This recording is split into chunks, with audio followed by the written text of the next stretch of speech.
Hello po, magandang umaga po sa inyong lahat, mga kapatid, mga kapanalangin. Saan mang panig na mundo kayo naroon sa sandaling ito, anumang oras sa inyong kinaroroonan, welcome po sa isa na namang pagbubulay sa mga salita ng Diyos. Mula po dito sa CLJC, Calapan City, Oriental Mindoro, Philippines, ito po muli ang inyong kapalingkod kay Kristo, Ray Ortega, na nag-aanyaya sa isa na namang pagbubulay sa mga salita ng ating Panginoon.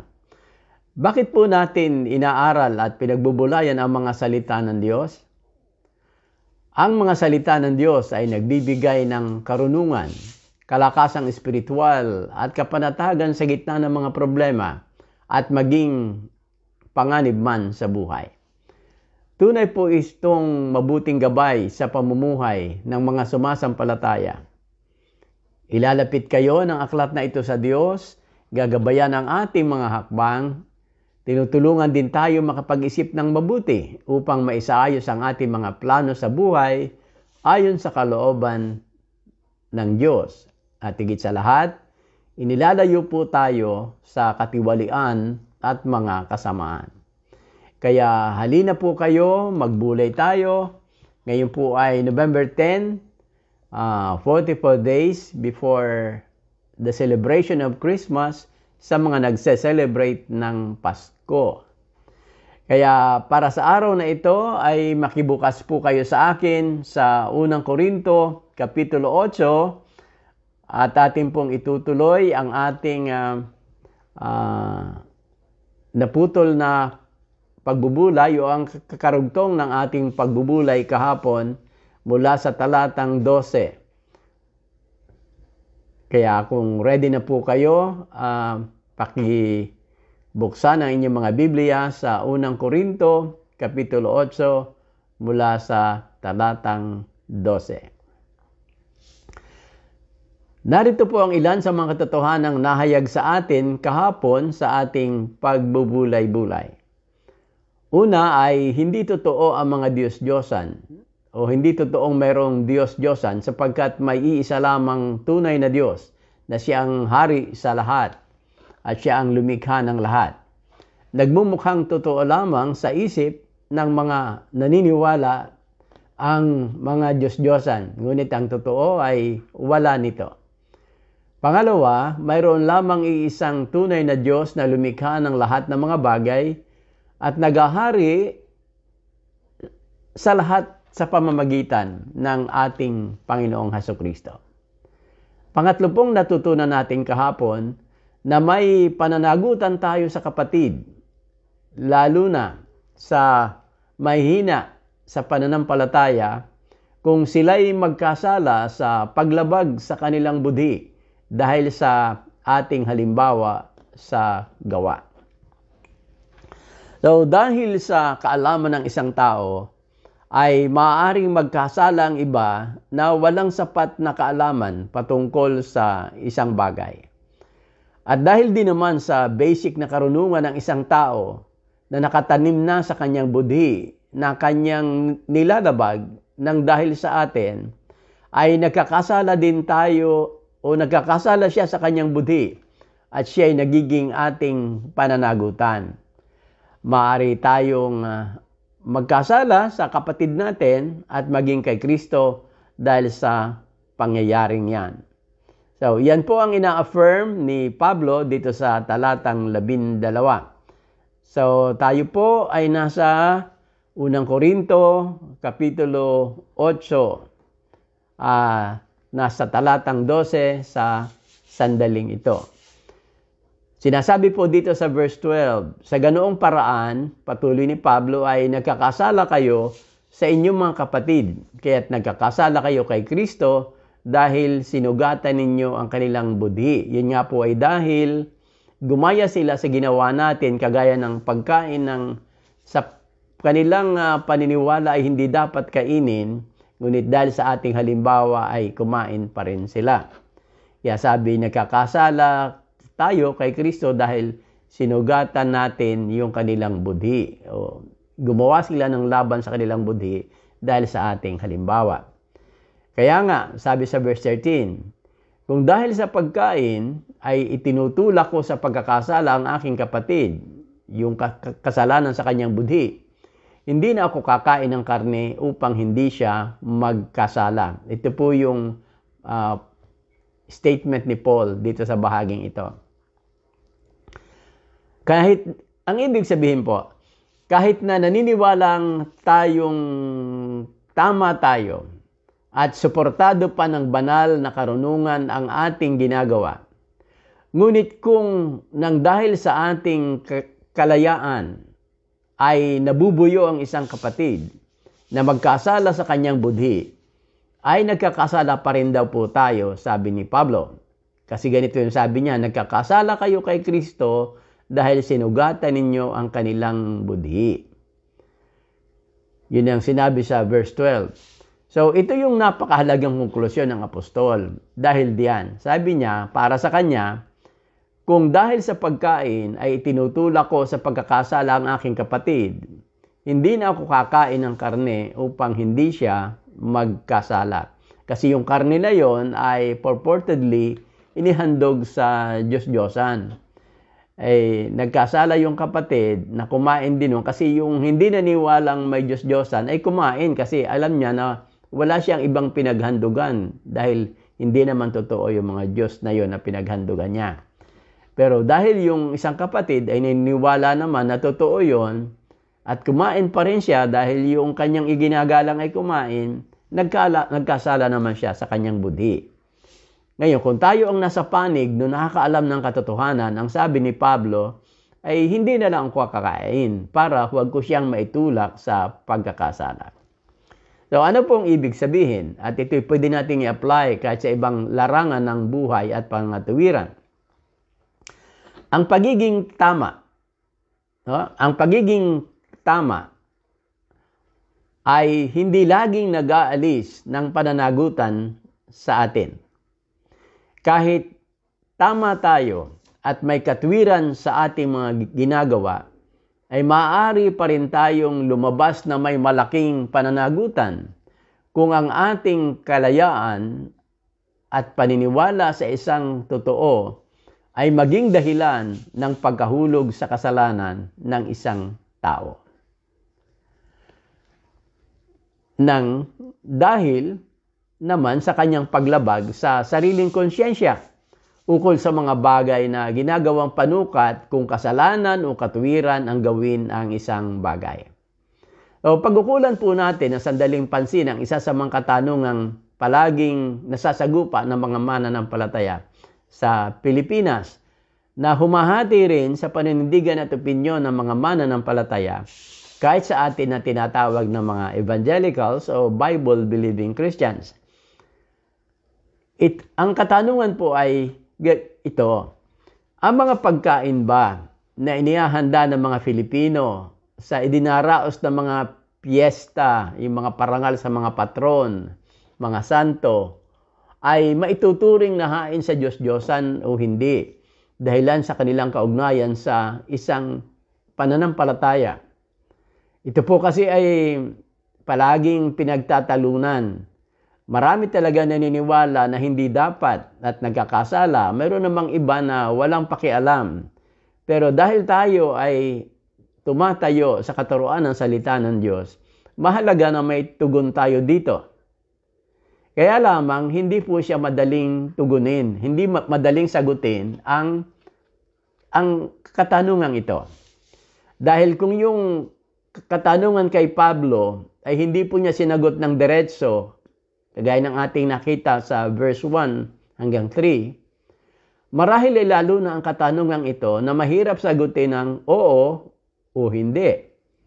Kailangan natin ang paghahalongkat ng mga background at pag-uugnay sa ating pananampalataya at sa tunay na pananampalatayang nakabase sa Biblia para ipakita na kung alin ang higit na mas maganda nating panindigan.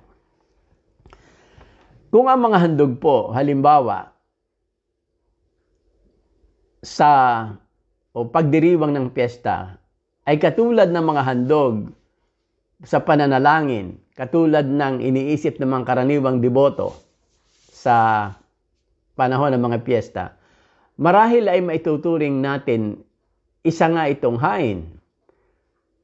Dahil ito'y inihain bilang pasasalamat sa biyaya ng isang patron at upang humingi pa ng higit na masaganang biyaya sa kanya, dun sa patron mismo, para sa susunod na taon. Kung yan talaga ang lalabas na totoong nangyayari, ay masasabi nga nating ito ay isang paghahandog sa isang hindi Diyos. Ngunit hindi naman sa tao na nagmumukhang Diyos-Diyosan nga o binibigyan ng katangian ng isang Diyos. Kasi hindi naman po nila tatanggapin na Diyos-Diyosan yon.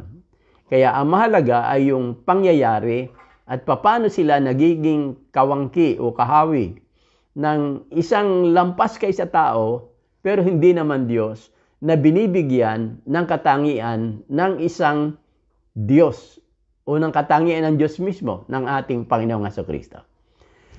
Tingnan po natin ang isang ehemplo ng paglalarawan sa isang kapistahan na nagaganap sa iba't ibang dako ng Pilipinas. At ito po'y kinopya ko lamang sa isang maikling kwentong pang-intermediate na sinulat ng isang tao na ngalang Ramos at Golit Rosalina. Ito po'y sa ibang bansa na print. Ito po yung mababasa natin para magkaroon tayo ng refresher kung ano ang nagaganap kapag merong mga piyestang bayan, piyestang barangay, na nakadedicate sa patron. Kasi iba po yung piyesta ng bayan na talagang pag-inaugurate lang ng bayan na walang kahalong patron, bagamat bihira po yon. Pero meron pong ganon. Pero ito talagang nakasentro sa patron yung pagdiriwang.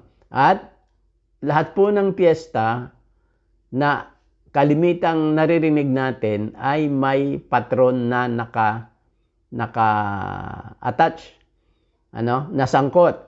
At yun yung parang bantay o sentro ng pagpapala o paglaban sa tawag nila ay malas sa isang bayan o isang barangay. Halimbawa. So, magkahalo ang relihiyon at kasaysayan sa buhay ng mga Pilipino.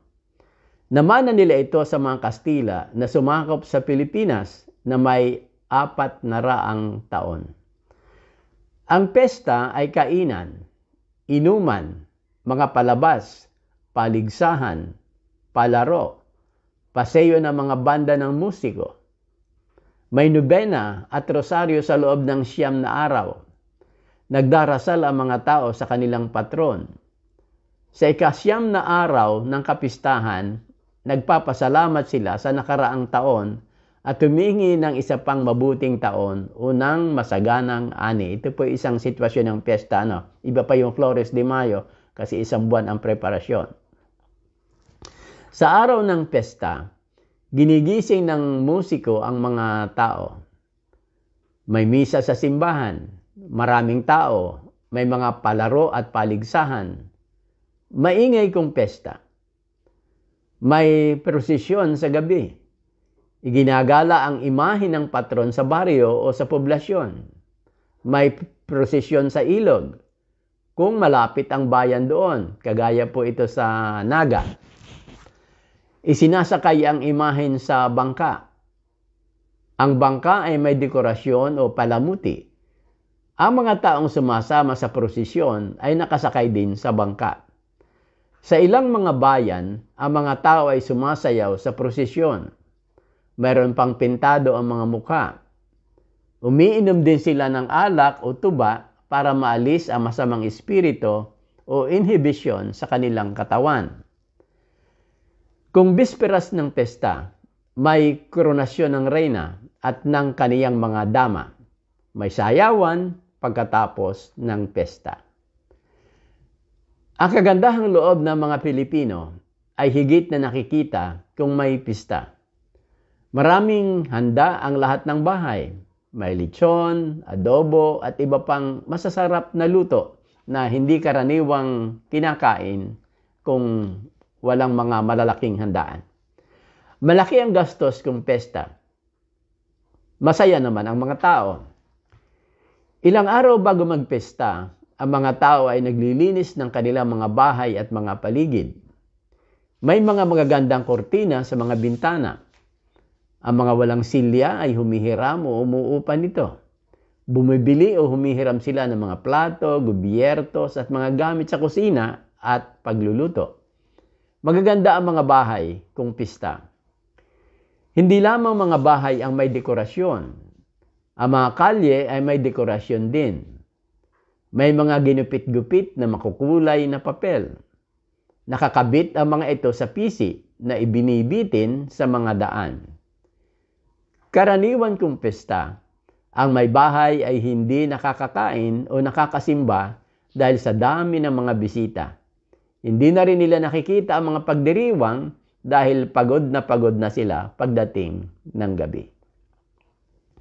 Karaniwan din pagkatapos ng pesta, ubos ang handa at malaki ang utang ng naghanda. Minsan, umaabot ng 1 taon bago nila matapos bayaran ang kanilang utang. Totoo man o hindi, ang mga description dito, nakikita natin pangkaraniwan kung ano yung binabanggit ng tao. Ngayon, ano po yung mga nakalap nating totoong nangyayari kapag may kapistahan sa isang lugar, barangay o bayan? Una, ang pesta ay kainan, inuman, mga palabas, paligsahan, palaro at paseo ng mga banda ng musiko. Hindi po mawawala ang mga ito kapag may pesta. Number 2, may nobena at rosaryo sa loob ng 9 na araw o kung ilan mang araw, yung kanilang religious prayer. Kasi kaugnay nga yan ng mga patron na kalimitan ay mga santo. Patatlo, nagdarasal ang mga tao sa kanilang patron. So malinaw po yun, sa kanilang patron sila nagdarasal. At yung mga pagdiriwang ay sa kanya rin iniuukol ang pagpaparangal. Sa 9 na araw ng kapistahan, nagpapasalamat sila sa nakaraang taon at humihingi ng isa pang mabuting taon o ng masaganang ani sa kanilang patron. So nakasentro sa patron yung pagdiriwang, ang pananalangin, lalo na yung paghingi ng masaganang ani. Pagdaraos ng mga piging sa mga bahay-bahay, maraming handaan at saganang kainan. Pang-anim, lahat ng activities ay nagkakaugnay-ugnay bilang pasinaya sa patron na inaasahang magbibigay pala sa mga nananampalataya sa kanya. Ngayon po, maaring hindi lahat ay naghahanda para sa patron. Ngunit halos lahat ay kasali sa mga aktibidad na naglalayong mabigyang lugod ang patron. Ang tanong po, maaari bang makibahagi ang isang mananampalataya sa ganitong pagdiriwang? Sa mga mata ng mga nagmamasid na deboto, ang lahat na dumadalo sa isang pista ay nakikiisa at gumagalaw ayon sa layunin na kanilang itinataguyod. Sa mata po ng isang deboto yon, basta sumali ka doon, ay kasali ka at ina-affirm mo yung kanilang ginagawa. Lahat ay naghahanda para sa layuning kanilang itinataguyod. Dahil diyan, ang lahat ng nakikidalo, kumakain o nakikikain, ano man ang iyong relihiyon, ay tinitingnan din bilang nakikisama o nakikiisa sa kanilang mga pagdiriwang. So ikaw na mananampalataya ay naiikahon, you are being boxed. Malay ka man o hindi, nakaisa kanila sa kanilang gawain kung ikaw ay nakikibahagi intentionally o hindi intentionally sa ganitong mga gawain.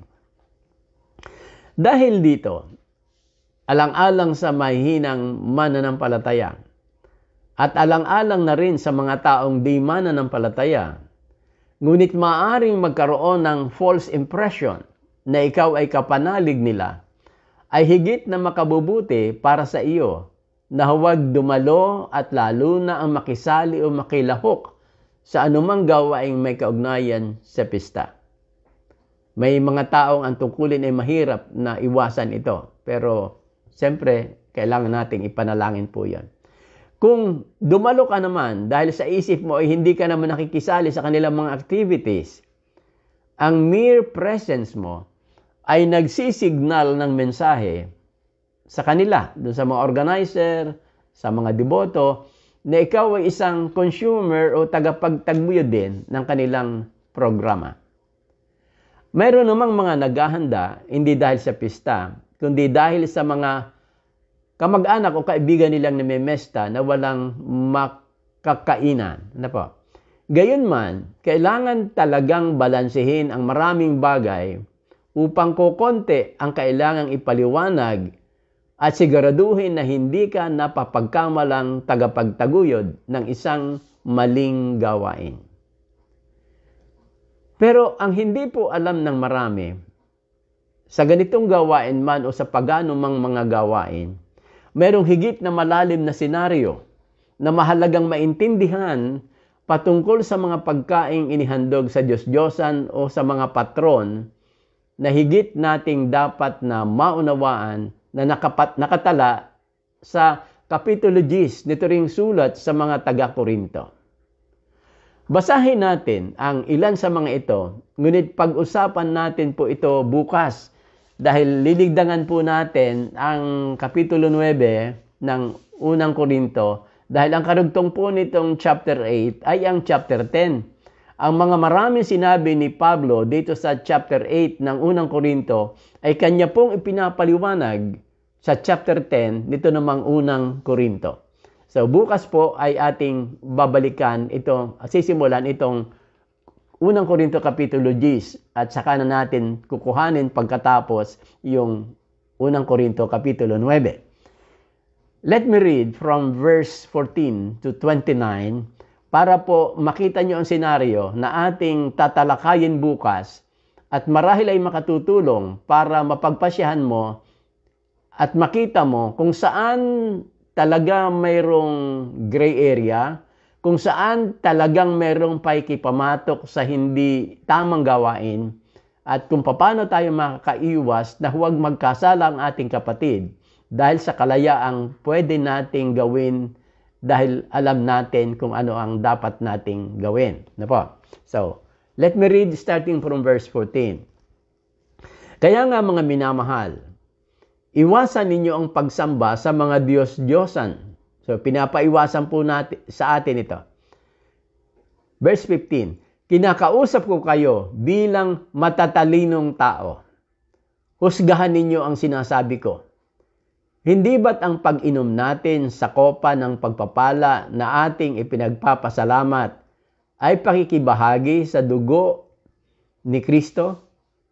At ang pagkain natin ng tinapay na ating pinipera-peraso ay pakikibahagi naman sa kanyang katawan?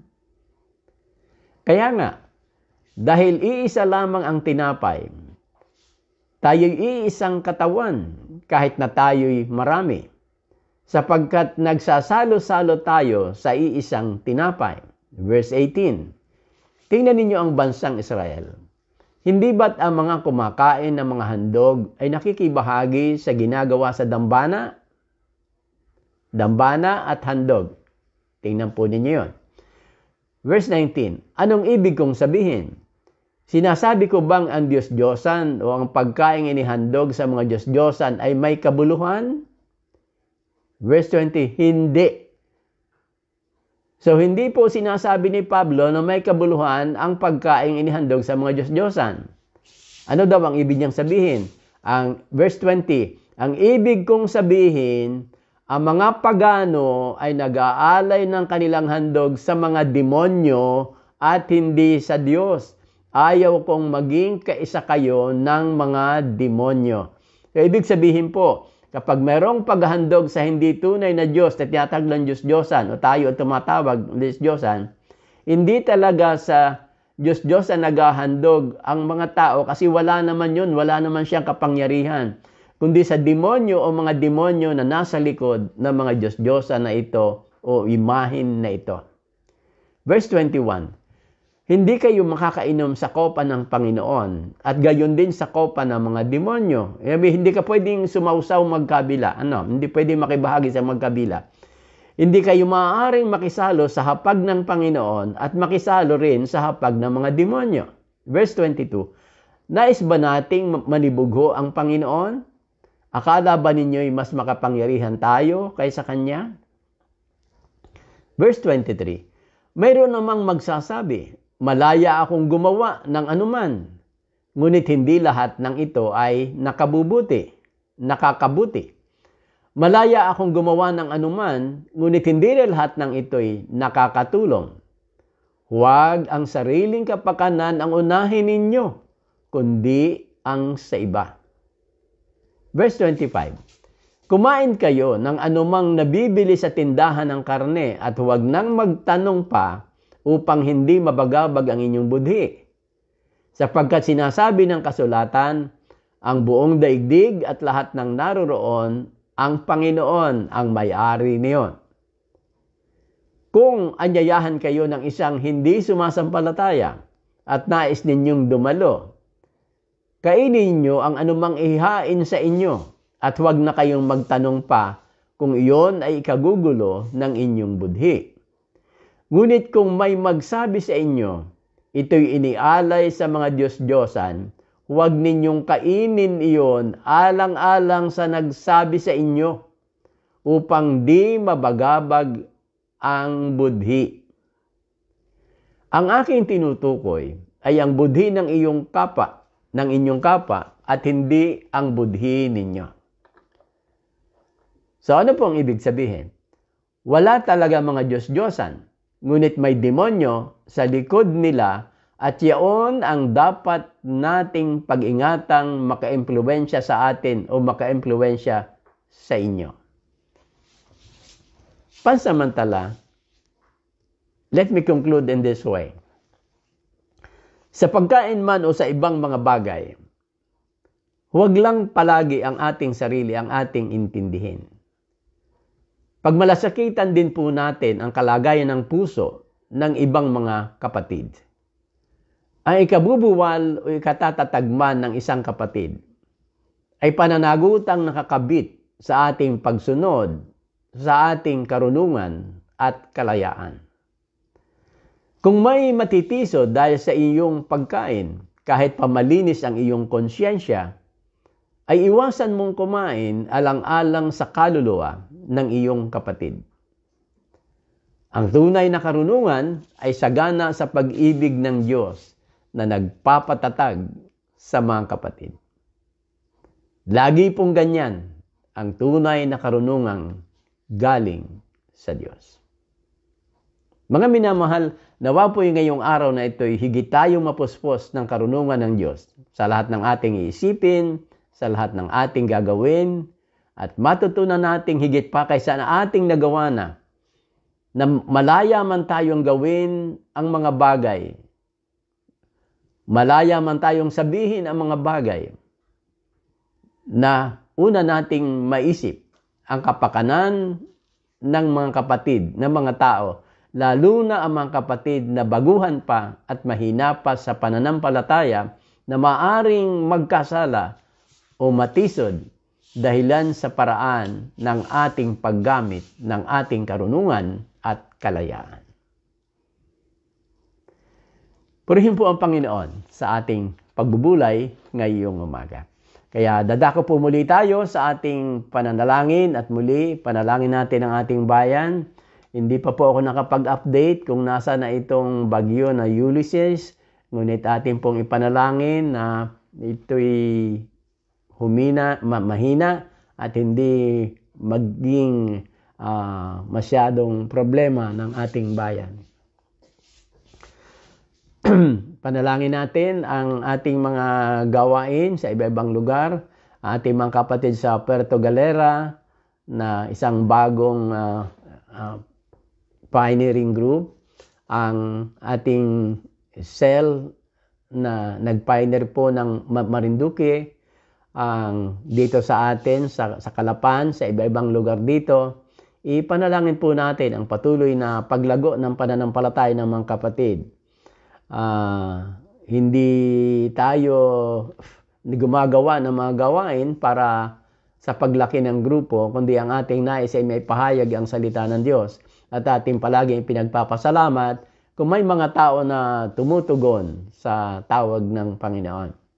Mga may karamdaman, lagi po nating isama sa ating pananalangin. Ang ating pamahalaan kasama kasi tayo po'y nabubuhay at saka it's a mandate, ito po'y utos na tayo ay manalangin para sa mga tao sa gobyerno, para sa atin ding ikapapanatag. Yan ay sa 1 Timothy chapter 2. Kaya wag nating kalimutang ipanalangin po ang ating pamahalaan. Lalo na ngayon, magkakaroon ng bagong pangulo sa United States of America na sabi nila ay landslide, pero sabi naman ng iba, kahit mga Pinoy ay talagang controversial. Pero dahil wala tayo doon, mahirap makialam sa istorya at mag-istorya ng istorya, tayo po ay mananalangin na lamang. Sige po, tayong lahat ay yumuko at manalangin. At kung kayo po ay may karamdaman, ay makiisa po kayo sa pananalangin natin ngayong umaga para kayo mismo ay hipuin ng Panginoon as you pray for others and as you pray for yourself. Sige po. Lord, salamat po sa magandang umaga na kaloob mo sa amin. Panalangin naming mapayapa ang umaga sa aming lahat ngayong oras na ito. At kami sinusundan ng iyong biyaya kung paano pinangako mo ito sa iyong mga salita. Panginoon, kami po ay nakikiisa sa pananalangin ng pasasalamat sa pagkalinga mo sa amin sa nakaraang mga araw at maging sa araw na ito. Salamat po na ikaw ang nag-iingat at nagpapala at nagbibigay ng aming mga pangailangan. Salamat sa mga tao na patuloy mong ipinagkakatiwala upang mapahayagan ng iyong mga salita. Salamat sa aking mga kapatid na pastor, anuman po yung kanilang mga grupo, na patuloy na naglilingkod sa iyo, na hindi tumitingin ng gantimpala kung kani-kanino, kundi sa iyo lamang, sa layuning ihatid ang mabuting balita sa mga tao na hindi pa nakakarinig nito. Salamat sa mga iglesia, mga cells and house church o anuman ang kanilang kalagayan na natatayo araw-araw o linggo-linggo sa iba-ibang lugar ng Pilipinas at lalo na po dito sa Oriental Mindoro. Salamat sa mga gawa na walang pagod, hindi lamang sa pangaral, kundi maging sa pagtitipon ng kanilang kayang ibigay sa kabila ng kahirapan para matugunan ang pangailangan ng mga nasalantang lalo na po ng Bagyong Quinta. Salamat po sa mga organisasyon at mga kapatiran sa iba-ibang lugar, sa iba-ibang panig ng bansa na tumutulong, nagpapaabot ng kanilang mga ayuda para magampanan ng mga iglesia ang kanilang mga gawain. Panginoon, amin din pong pinagpapasalamat na pwede pa kaming manalangin para dinggin ninyo, lalo na sa mga may karamdaman sa oras na ito. Salamat po na ito'y isa sa iyong mga pagpapala sa amin, na kung kami may mga kahilingan, lumapit kami sa iyo at iyo kaming pagbibigyan sa aming mga kahilingan. Kaya salamat po ngayong oras na ito, aming mahihiling na hawak mo ang iyong mga kamay, Panginoon, sa pamagitan ng aming pananalangin sa lahat ng mga kapatiran kasama sa pananalangin ngayong umaga para sa Kanya o para sa kanino mang malapit sa Kanya.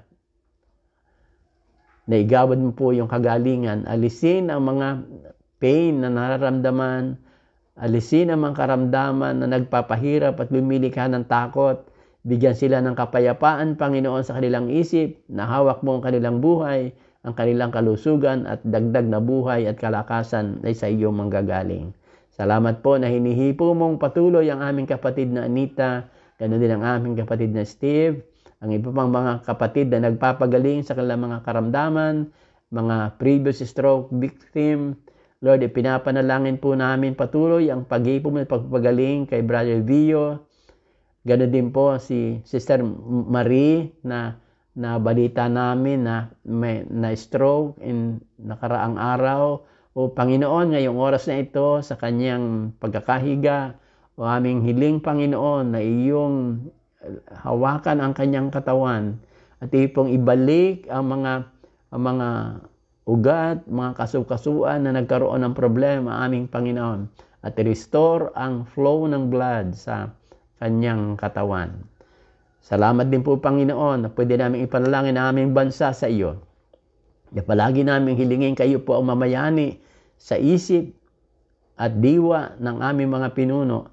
Kung hindi man nila kayo kinikilalang Diyos, sa oras na ito'y nanalangin kami, Panginoon, na ikaw ay magpakilala sa kanila at baguhin mo ang takbo ng kanilang buhay at pamumuno, dahil kung hindi naman po kayo ang gagawa, hindi naman po nila kayo makikilala.